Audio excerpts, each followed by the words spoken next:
እንግዲህ ወይዘሪት ሜርሲ አሁን ላይ ጄሪንን ምንም ነገር ሊያስደነግጥሽ አይገባ፣ ሁላችንም ድንጋጤን ውስጥ ነን ብላ እያፌዘችባት ነበረ።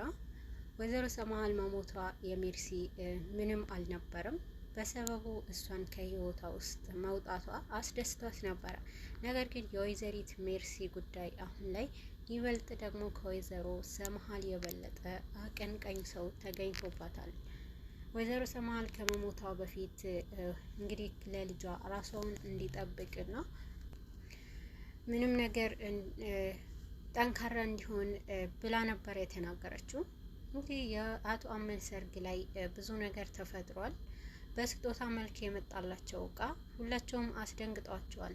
በዛን ሰዓት ነበረ ወይዘሮ ሰማሃል በጣም ብዙ ጠላት እንዳለባት፣ ብዙ እሷንን የሚጠላ ሰው እንዳለባት ያወቁት የነበረው ማለት ነውና ወይዘሮ ሰማሃል ለዚህ ሁሉ ጊዜ ስትኖር ከኋላዬ ምንም አይነት ጠላት የለብኝም ብላ ታስብ ነበረ። ነገር ግን በዛ ስጦታ ከመጣ በኋላ ብዙ ጠላቶች ከኋላዋ ብዙ ሰው እሷን መጣል እንደሚፈልግ ተረድታለች። ወይዘሪት ሜርሲ እንግዲህ ከፊት ለፊትም ሆና ጠላቷ እንደሆነች ብታቅም ግን ደግሞ በዚህ ናክል እኔ ቀድማታለሁ ብላ ታስብ ነበረ። ወይዘሮ ሰማሃል ለአቶ አመን ለልጇ የበለጠ እንዲጠነክር ራሱን እንዲይዝም ራሱንም በደንብ አድርጎ እንዲጠብቅም ካደረገችው በኋላ አቶ አመን እንግዲህ ባላሰበው ቅጽበት ነበረ ይህንን ሀዘን ውስጥ የገባው። አቶ አመን እንግዲህ ለእናቱ ያለው ፍቅር በጣም ከባድ ከመሆኑ በላይ እናቱን በዛ ሁኔታ መገኘቷ የቤሊን ጥፋት ነው። ቤሊን እናት ብቻ ስለተባለች ይህንን ነገር ማቋቋም አቅቶት ነበረ። እንግዲህ ወይዘሪት ቤሊን በጣም ብዙ ዋጋ እንድትከፍል አድርጓታል ማለት ነው። በንዴት ተነሳስቶ ጄሪንም ለማግባት ወስኗል። በወይዘሪት ቤሊን ምክንያት አቶ አመን ለጄሪ ቀለበት አስሮላትና ይበልጥ ደግሞ ከሷ ጋር አብሮ ማደር ችሏል ማለት ነው። ወይዘሮ ሰማሃል እንግዲህ አቶ አመን አገባለሁ አሁን ማግባት ቀለበት ላደርግ ነው ካላት በኋላ ደንግጣለች። ነገር ግን በእንባ ገልጸዋለች ማለት ነው። አቶ አመን ይሄንን ነገር አስቦበትና ደስተኛ መሆኑ እንዳደረገው ነው የነገራት። ግን ደግሞ እሷ ይህንን ነገር ልጅ ከልብ ያለ እኔ እንዴት አደርጋለን ብለዋለች። ግን ደግሞ አቶ አመን የፈለገው ነገር አንድ ሰው መጉዳት ነበረ። እሱንም ነገር ቤሊንንም ስታዝን ማየት ነበረ። ግን ደግሞ ቤሊን ይበልጥ ጠንካራ ሆና አሳይተዋለች። የሲፈን ከባዱ የሆነ ውሳኔዋ ወይዘሮ ሰማሃልንም በጊዜው ጠብቃ ማስወገድ። እንግዲህ ሲፈን ለወይዘሮ ሰማሃል የሲፈን ማንነትንም እኔ ማንነቴን ታውቂያለሽ ወይ ብላታለች። ወይዘሮ ሰማሃል ባላሰበችው ድንገት ነበረ ይህንን ጥያቄ ጠየቀቻት። ሲፈን ለዘመናት ለመበቀል የምትፈልገውንም ምክንያቷን አግኝታለች። ሲፈን ወይዘሮ ሰማሃል እዛ አልጋ ላይ መቀመጥ ለሷ ደስተኛ አድርጓታል። ምክንያቱም በቀላሉ ወይዘሮ ሰማሃልንም ማጥመድና ማስወገድም እንደምትችል ነው ያወቀችው። እንግዲህ በዚህ ሁኔታ ወይዘሮ ሰማሃል ሲፈንም ወደ እሷ በተጠጋችው ቁጥር ይበልጥ ግን በዛ በአልጋ ውስጥ ሆና ፍራቻ ውስጥ ገብታ ነበረ። ይህንን ነገር ወይዘሮ ሰማሃልንም ስለ እኔ ታውቂያለሽ ወይ ካለቻት በኋላ እንደማታውቃትና ማስታወስም እንደማልችል የሚለው ነበር የተናገረችው። እንግዲህ ሲፈንም በዛን ሰዓት ቆርጣና የእሷ ህይወት ለመጣል ነበር የመጣችው። እሷ ህይወቷን ለመቅጠብ ነበረና እኔን ካላወቅሽኝማ ደፍናም ታውቂያታለሽ ስትላት እንግዲህ ወይዘሮ ሰማሃልንም ሁኔታዋ በጣም ድንጋጤ ውስጥ ነበረ። ወይዘሮ ሰማሃል በዚህ ናክል ስለ ደፍና ማንነቷን በዚህን ጊዜ ሰማለው ማንንም ብላ አታስብም ነበርና ይህንን ስም ከሰማች በኋላ በጣም ደንግጣለች። ለህይወቷን በጣም አሳስቧት ነበርና እንግዲህ ሲፈንም የምትፈልገው ነገር ለማድረግ እንግዲህ እናቷ አሁን ላይ ከመጀመሪያ ጀምሮ ደፍኒን ስትላት የምን መልእክት ነው፣ ስለ ደፍኒ ምን አይነት ነገር ለመስማት ስለሷስ ምኗ ነው ብላ ለመጠየቅ እንኳን ወይዘሮ ሰማሃል ጊዜ አላገኘችም ነበረ። ሲፈን እንግዲህ በጭካኔ ወይዘሮ ሰማሃልንም በትራስ አፍና ለመግደል ስትወስን ትንሽም እንኳን አልፈራችም ነበረ። ወይዘሮ ሰማሃል ለህይወቷ ምን እንደተነገራት እንኳን ሳትሰማ በህይወቷ ውስጥ ምን እየተካሄደ እንኳን ሳትል ነበረ ሲፈን በጭካኔ ትራሱን እንደዛ አድርጋ እሷን ለመጉዳት የቻለችው ማለት ነው። ወይዘሮ ሰማሃል እንግዲህ በጣም በብዙ ሁኔታ ራሷን ለማዳን ፈልጋ ነበረ ግን አልቻለችም ማለት ነው። ሲፈን በጭካኔ ተሞልታ ወይዘሮ ሰማልንም በአንድ ጊዜ ነበረ ጸጥ ያደረገ። ምንም እንኳን ርህራሄ ያልታየባትም ነበረ። ወይዘሮ ሰማል አይኗን ስትከድ ሲፈን ምንም እንኳን አልተሰማትም። እናቴን ደሟን ተበቀልኩላት፣ የእናቴን ሁኔታ እንዲቆም አድርጊያለሁ ብላ ነው የተናገረችው ማለት ነው። ወይዘሮ ሰማል ከሞተች በኋላ ወይዘሪት ዛህራ እንግዲህ በጣም አዝና ልቧ ተሰብሮ ነበረ። እኔ እኮ ጠብቅሽ ነበረ፣ እኔ እኮ ገና አልተንከባከብኩሽም፣ ከህመምሽ እንድትድኝ አድርግ ነበረ፣ ምን አገኘሽ እያለች ነበረ ወይዘሮ ሰማል እንግዲህ ከቤተሰቡ ሁሉ ወይዘሮ ዛህራንም አብልጣ ልክ እንደ ቤተሰብ ነበረ መታየት። እንግዲህ በዚህ ሁኔታ ወይዘሮ ዛህራ በጣም ልቧ ተሰብሯል ማለት ነው። በጣም አዝና እንግዲህ ወይዘሪት ሜርሲ አሁን ላይ የወይዘሮ ሰማል መሞት አስደስቷትና በሁኔታዋ ሁሉ በጣም ያዘነች ነበረ ስታስመስለ ነበረው። ግን ደግሞ እንዳዘነ አስመስላ ምንም እንኳን የተሰማት እና በሻርባ ውስጥ ተጠቅልላ እንዳዘነች ነበረ ስታሳየ ነበረው። እንግዲህ ሜርሲ ከመጀመሪያ ጀምሮ ከዛ ሁኔታ ስትገኝ ስለ ስጦታ ወደ ቤት ሲመጣ ምናለ እሷንም በዚህ ህይወቷን በቀጻውት እያለች ነበረ።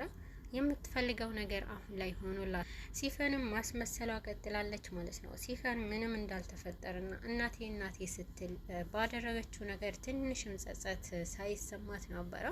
የእሷ በትራስ አፍና መግደሏ ምንም እንኳን ለእሷ ትንሽዬ ነገር ነበረ፣ ለበቀል ብላ ያደረገችው እንኳን ወደ ኋላ ልክ እንደ ሜርሲ እንድትደበቅም አላደረጋትም። ማስመሰሉ በማንም እንዳይታወቅባት አድርጋለች።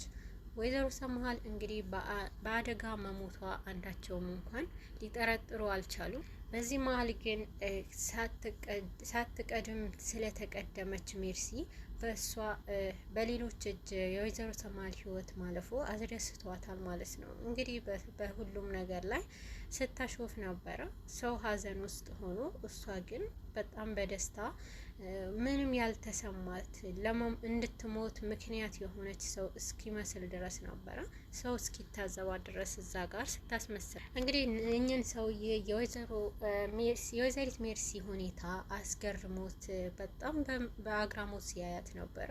ሁኔታዋ ሁሉ ሀዘን ቤት ሳይሆን ያለችው ትንሽም እንኳን ስለምንም ቅንጣት የማታስብ እስኪመስላቸው ድረስ ነበረ እዛ የተረዷት። እንግዲህ ጄሪ አሁን ላይ ማስመሰሏንም አሁንም ቀጥላለች ማለት ነው። ልክ እንደ ሲፈን ጄሪም ከመጀመሪያ ጀምሮ ምንም እንኳን የወይዘሮ ሰማል ሞትንም ባትፈልግም ግን የወይዘሮ ሰማል መሞት የእሷም እጅ አለበት ማለት ነው። ወይዘሮ ሰማል ከመሞቷ በፊት እንግዲህ ለዚህ ደረጃ ለአልጋ እንድትበቃ ያደረገቻት ጄሪ ነበረች። ጄሪ ይህንን ነገር ስታደርግ ግን ፍራቻ ውስጥ ገብታ ነበረ። ወይዘሮ ሰማል በዚህ ናክል ለሞት ትዳርጋለች ወይንም አልጋ ላይ ትተኛለች ብላ አስባ አልነበረም። ነገር ግን ለራሷ ጥቅም ስትል አቶ አመንንም የራሷ ለማድረግ እንግዲህ ከሜርሲ ጋር መስማማት ነበረባት። የወይዘሮ ሰማልንም መድኃኒት ስትቀይር ያን ያክል አላዘነችም ነበረ።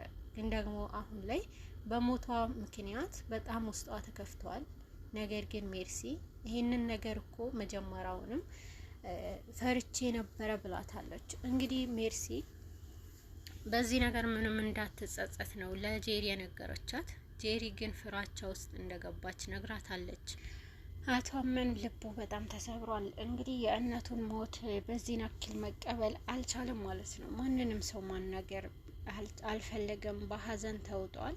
እንግዲህ ወይዘሮ ሰማል እህት ወደ ቤት መጥታለች። እሷ ከአቶ አመን ጎን ቆማለች ማለት ነው። አቶ አመንንም ከጎኑ ሆና ሁሉንም ነገር ምንድነው ይሄ መፈጠሩ ሁኔታዋ ለሷም እንዳስደነገጣት ነበረ ስትናገር የነበረው። ነገር ግን በዚህ መሀል ወይዘሪት ጄሪ እንግዲህ አቶ አመንንም ማጽናናት ፈልጋለች። በሁኔታው እንዳዘነና ይበልጥ ደግሞ ከዚህ በላይ እንዳይጨነቅ ሁኔታው እንዳይታመም እያደረገች ነበረ። ግን ደግሞ አቶ አመን ማንንም እንደማይፈልግ ከጎኑ ማንም ሰው ማየት እንደማይፈልግ ነው የተናገራት። ወይዘሮ ሰማል ከሞተች በኋላ አቶ አመን በሁሉም ሰው ላይ በጣም ተቀይሯል ማለት ነው እና ይበልጥ ደግሞ ይህንን ነገር ከአቅሙ በላይ ሆኗል። በጣም ከባድ ሀዘን ውስጥ ገብተዋል ማለት ነው። በጣም ስሜቱ ዝምታ እስከ መምረጥ ድረስ ማለት ነው። ማናቸውም እንኳን ከጎኑ ሆነው እሱን ማስደሰት አልቻሉም።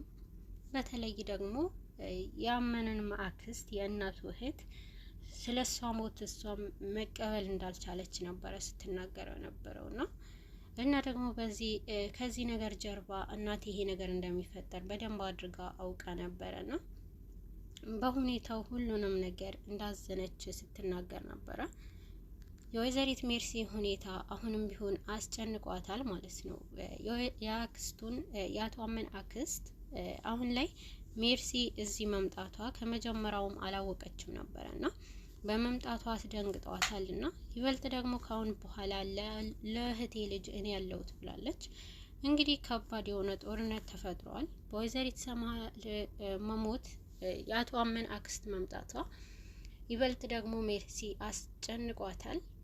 እሷ ፍላጎቷ የነበረው አቶ አመንን ለብቻዬ ካሁን በኋላ እሷ ከሞተች በኋላ እንደፈለኩት የማገኘው ነገር በእጅ ያስገባለሁ ብላለች። ግን ደግሞ እንደምትፈልገው እንደማይሆንላት ነው የተናገረው። እንግዲህ ወይዘሪት ሜርሲ አሁን ላይ ጄሪ እንዳዘነች ፍራቻ ውስጥ እንደገባች ተናግራታለች። በዚህ ፍራቻ ውስጥ አሁን ላይ ይበልጥ ደግሞ